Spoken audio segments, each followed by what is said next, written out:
Хамгийн анхны чихэр яг аль улсад үүссэн өнөө хүртэл тодорхойгүй байна. Зарим нь эртний энэтхэгт гэж ярьдаг бол нөгөө хэсэг нь эртний Египтийн соёл иргэншлийн төлөөлөгчд зохион бүтээсэн гэж үздэг. Гэхдээ хамгийн гол нь өнөөдөр дэлхийн өнцөг булсан бүрт хамгийн олон төрлийн амттанг олох боломжтой болжээ. Мэдээж чихэрлэг зүйл шүдэнд муу гэдэгч энэ бол наад захын л асуудал юм. Зарим амттан шүдний цоорлоос хамаагүй ноцтой өвчин үүсгэх эрсдэлтэй байдаг. Өнөөдөр би та бүхэн дэлхийн хамгийн аюултай хамгийн заван амттнуудыг хариуцуулсан. 5 дугаар сарын 16-ны өдөр Английн цом буюу FA Cup-ын аваргын төлөөх тулаан Лондонгийн Челси болон Манчестер Сити клубүүд энэ өдөр цомын төлөө хөрсөлдөнө. Энэ тоглолтыг та олон улсын спортын компанитай хамт үзэх боломжтой. Хэрвээ 18 нас хүрсэн бол бичлэгийн доор байршуулсан холбоосоор ороод манай сувгийн S-Facts урамшуулсан кодыг оруулаад урамшуулсаа шууд аваарай. Киндер сүрпризэд баярлахгүй хүүхэд олсоход хэцүү. Бүх хүүхэд шоколад болсон тоглоомонд дуртай байдаг бол харин киндерт энэ хоёр зүйл хуйуусаа багтсан байдаг. Гэвч Америкийн бяцхан хүүхдүүд ийм баяр баясгалангаас салсан байдаг юм. Учир нь Америкийн нэг улсад киндерийг бүр мөсөн хоригдсан байдаг гэжээ. Үндсэндээ тэнд дотроо идэж босохгүй эд зүс агуулсан бүх амттан хоригдсан юм. Зарим хүнд энэ нь хэтэрхий сүрчинсэн хэрэг мэт санагдаж магадгүй ч үнэн хэрэгтээ киндерээс үжтэй золгүй явдал дэлхийд даяар цөөнгүй гардаг байна. Заримдаа хүүхдүүд тоглоомыг залгиж улсмаар амьсгаж боогдоход хүрдэг. Тиймээс хүүхдэд киндер авч өгөхдөө энэ нь хамгийн аюулгүй амттан биш бөгөөд зөвхөн насан туршидын хяналтанд ор идэх ёстой гэдгийг санаарай. Starburst зажлуувтай чихэрт насан туршид хүүхдүүд ч дуртай. Учир нь тэд маш шүүслэг чихэрлэг байдаг. Гэвч тэдгээрт хүнсний эслэг огт агуулгаддаггүй бөгөөд зөвхөн сахар, хортой бодисууд л агуулгаддаг байна. Дээрээс нь энэ зажлуувтай шоонууд нь маш их калоритой. Иймд Starburst чихрийг идэхдээ хүн өөрийн бие махбодоо хуурч байна л гэсэн үг юм. Хоол хүнсийг асар хэмжээний сахараар орлуулж байна. Нэрнээс үл хамааран airheads буюу агаарын толгойтнууд гих утгатай чихэрт агаар огт байдаггүй. Оронд нь маш их сахар л агуулгаддаг. Түүнчлэн босод зажлуувтай чихрийн нэгэн адил тэдгээр нь шүдний завсар орж наарддаг тул цэвэрлэхэд маш хэцүү. Энэ чихрийн ганц давуу тал нь веган хүмүүст зориулсанд оршино. Орцод нь амьтны гаралтай бодис ороогүй гэжээ. Гэхдээ веганчууд ийм хортой амттан идэнэ гэдэг юу зоос. KitKat бол дэлхийн хамгийн алдартай шоколаднуудын нэг юм. Түүнийг бүр донтуулдагч гэж ярьдаг. Гэхдээ энэ нь баттай биш. Магадгүй зүгээр үнэхэр гайхалтай амттай босхоор тэр байх. Тиймээс нэг удаа амсаж үзсийн дараа дахин идмээр санагддаг. Гэвч энэ шоколад нь нэлээд хортой амттанд тооцогддог. KitKat дахь сахар өөх тосны хэмжээ хүний авбал зохих хэмжээнээс хэрэг сэтэрсэн байдаг. Япончууд васабид маш их дуртай тул түүнийг хаасайгүй бүр KitKat-д хүртэл нэмдэг. Зөвхөн тэр улсад васабитай KitKat худалдаж авч явсан. Гэхдээ та ийм шоколад амталж үзмээр байна уу? Япончууд хэрвээ та шоколад болон васабын дуртай бол энэ KitKat танд яг л тохирно гэж рекламцдаг гэжээ. Харин би хувьдаа үүнд эргэлзэж байна. Учир нь би мармелад гич хоёр дуртай байлаа гэд. Гичтэй мармелад надад таалагдсан гэсэн үг биш шүү дээ. Та васабитай KitKat-ыг амталж үзэх байсан уу? Сэтгэл хэсэгт бичээрэй. Хүүхдүүд бүх зүйл дээр томчуудыг дуурайхыг хичээдэг бөгөөд харамсалтай нь муу зочлуудыг гэсэн холборлдог. Чихэр үйлдвэрлэгчид үүнийг өөрт ашигтайгаар ашиглахаар шийджээ. Ингэж тамхин чихрүүд бий болсон байна. Зарим нь энгийн зажлуувтай чихэр байсан бол зарим нь бүр тусгай нөхтэй үзүр хэсгийнх нь чихрийг пүүдрээр түргсэн байв. Тэр нөхрөө үлээхэд тамхины утаа мэт манан гардаг байжээ. Хүүхдүүд маш их баяртай байсан ч эцэг эхчүүд эдгээр амттанг хориглуулж чадсан юм. Учир нь зүгээр л чихэр байсан ч гэсэн хүүхдэд тамхи зуусан байхыг харахыг хүсэх эцэг их байхгүй шүү дээ. Хиппи соёл нь төрөл бүрийн мансууруулах бодис хэрэглэхийг маш ихээр романтик болгож харуулдаг байв. Зарим чихэр үйлдвэрлэгчид улаан галзуу хиппи нар байсан бололтой. Эсбөгөөс хиппи сипи үүснийг би өөрөөр тайлбарлаж чадахгүй. Энэ бол тод өнгийн чихээр дүүргэсэн хуванцар тариур юм. Энэ амттанг хориглох шаардлагач гараагүй бөгөөд дэлгүүрийн лангуунаас маш урдан алга байсан. Учир нь хүүхдээр тариур авч өгөхийг хүсэх хүн хэн байх вүлээ дээ. Хоригдсан бодисыг сурчилсан бас нэгэн амттан бол Lollipipe гэдэг иштэй чихэр байв. Энэ амттан маань хүүхдүүдэд зориулагдаагүй. Үндсэндээ энэ бол чихрийн ганс юм. Гэвч энэ чихэр өсвөр үеийнхний дунд хурдан алдаршсан байна.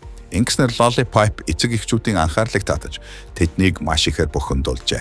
Зарим ээжүүд үүнийг ганцтай төстөөс гадна өөр бас нэг зүйлтэй төстэй байна гэж гомдлжээ. Ерөнхийдөө сонор сэрэмжтэй эцэг эхчүүд Lollipipe-ыг хориглож чадсан юм. Мексикийн Лукас чихрүүд Латин Америкийн оршин суугчдын хайрыг татсан. Үндсэндээ энэ нь тусгай сироп нэмж эсэглэн амттай болгодог чихэрлэг нунтаг байлаа. Харин хүүхдүүд тэрхүү нунтыг эдхийн оронд хамраараа сорж эхлэх үед асуудал үүссэн. Тэр үед үйлдвэрлэгч рүү маш олон гомдол ирсэн байна. Гэвч компани хэн нэгэн тэдний бүтээгдэхүүнийг зориултын бусаар ажиллаж байгаад хариуцлага хүлээхгүй гэж мэдэгдэжээ. Гэсэн хэдий ч уг нунтагт бусад зүйлсээс гадна хар тугсаг их хэмжээгээр агуулгаддаг нь тогтоогчны дараа Лукасыг харин бүр мөсөн хоригдсон юм. Toxic waste буюу хортой хаягдал гэдэг амттан үйлдвэрлэгчид бүтээгдэхүүнээ аюултай гэдгийг нуугаагүй. Харин ч бүтээгдэхүүнээ яг ингэж нэрлээ зогсохгүй. Шошгон дээр нь шар өнгийн анхааруулах тууц хүртэл дүрсэлсэн байв. Хориотой жимс үргэлж амттай байдаг учраас уу эсвэл худалдан авахчид уг аюулын анхааруулгыг зүгээр л хошигнол гэж бодсон уу? Toxic waste нэлээд удаан хугацаанд алдартай байсан. Зөвхөн хэдэн жилийн дараа л судалгаа хийгдэж эдгээр амттангууд зөвшөөрөгдсөн хэмжээнээс 3 дахин их хар тугсаг агуулдаг буюу үнэхээр хортой босгон тогтоогджээ. Испанд удаан хугацааны турш хүүхдүүдэд маш их таалагддаг байсан нэгэн уламжлал байсан. Цус сарын баярын өмнө гудамжаар морин тэрэг явж түүнээс таж бүррүү чихэр цацдаг байв. Гэвч ихэнхдээ энэ өдөр хамгийн хөгжилтэй төдийгүй хамгийн их бэхэл гэмтэл гардаг өдөр болж хувирдаг байлаа. Маш олон хүүхэд чихрийн төлөвлөх тулсдааны үеэр авсан гэмтлээсээ болж эмнэлэгт хүргэгддэг байжээ. Гэсэн хэдий ч нэгэн хүү чихэр авахын тулд морин тэрэгний дугуун доогуур шууд орох хүртэл буюу 2013 оны хүртэл энэ уламжлалыг дагаж мөрдсөр байжээ. Тэр үед л үнэгүй чихэр нь баяр хөөрөөс илүү их хор хөнөөхтэй босгох нь хүмүүрд тодорхой болсон байна. 1996 онд Jawbreaker гэх кино дэлгэснээр гарчээ. Түүнд өсвөр насны хүүхдүүд атаархнасаа болж сургуулийн бүжгийн цэнгүүний хатан хааны ам руу Jawbreakers хэмээх хатуу карамелын бөмбөлөг чихэж амийг нь хөнөөж байгаа тухай өгүүлдэг. Үүнийг харахад үүгээр шүдэ хуглаа зогсохгүй. Бүтнээр нь амандаа хэвэл амьсгал боогдож өхөж уусан гэдгийг таамаглахад уусан тэмч хэцүү биш. Гэсэн хэдий ч энэ чихэр хэсэг хугацаанд хамгийн алдартай өндөр борлуулалттай байж чадсан билээ.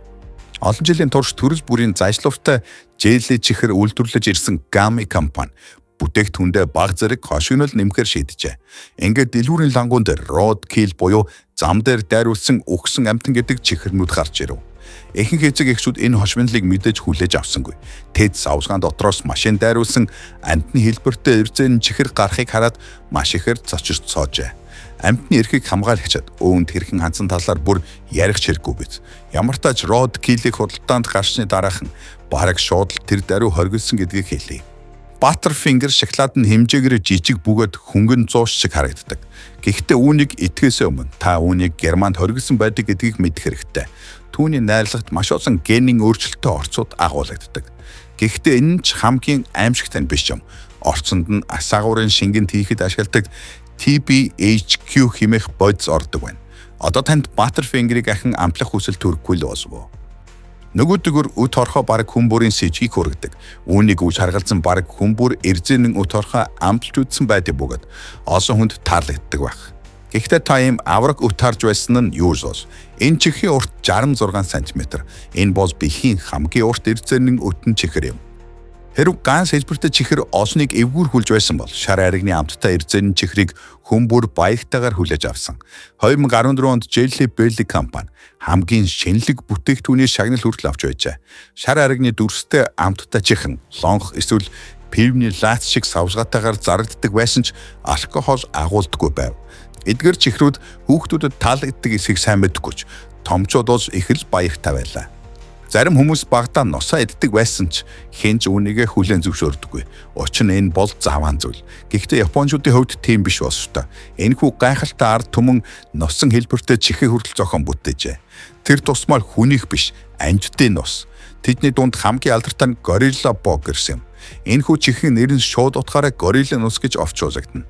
Харин шошгон дээрх зураг нь энэ чихрийн гарал үүслийг илтгэдэг.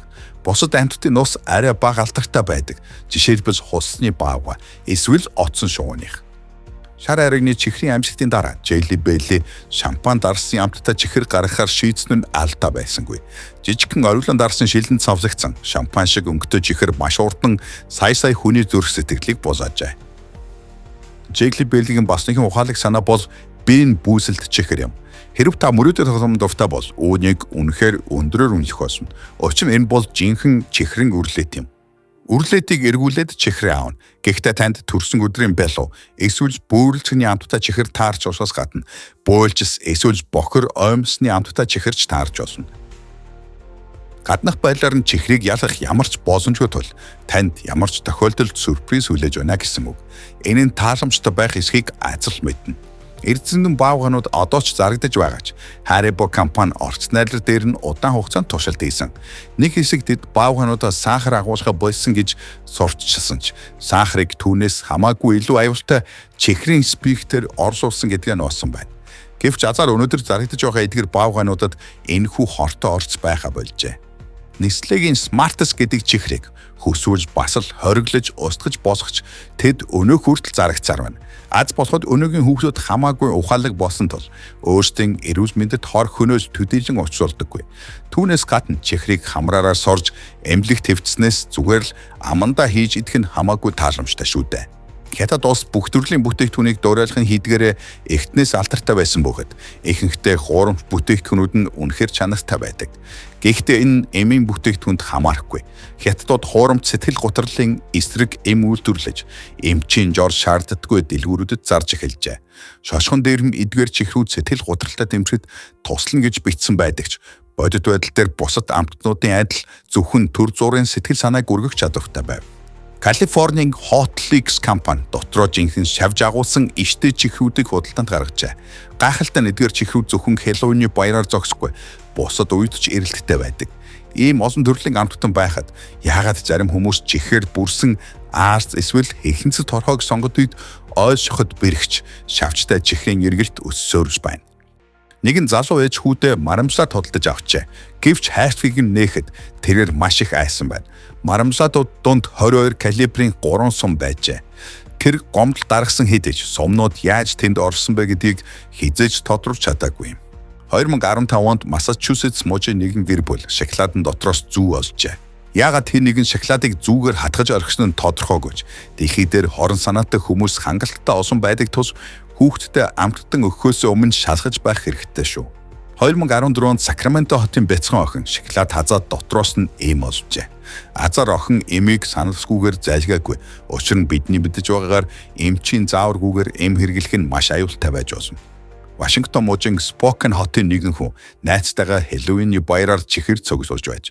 Тэд хүнээс авсан нэгэн шоколаднаас хазах үедээ дотроос нь зэвэрсэнд хадаас гарч ирэхийг харсан байна. Хэн нэгэн тогсоом хийхээр шийдсэн байж болох ч иймэрхүү хошигнол Хэллоуинд ч гэсэн хэтэрхий аимшигтай.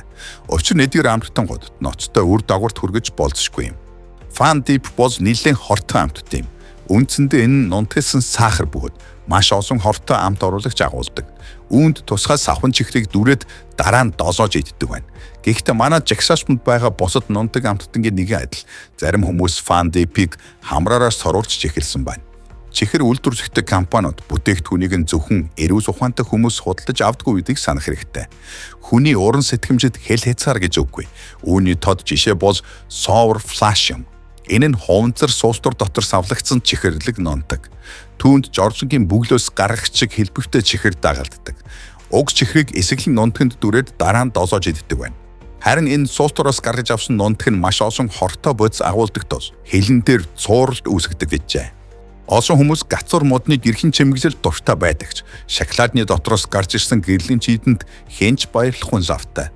Гэвч хойд Арканзасын эцэг эхчүүд хүүдээ авч өгсөн шоколадны дотроос яг үүнийг олсон байна. Ийм аимшигтай санаа хэний толгойд орж ирснийг би л мэдгүй юм. Эсвэл грэнч үнэхэр байдаг юм болов уу? Та юу гэж бодож байна?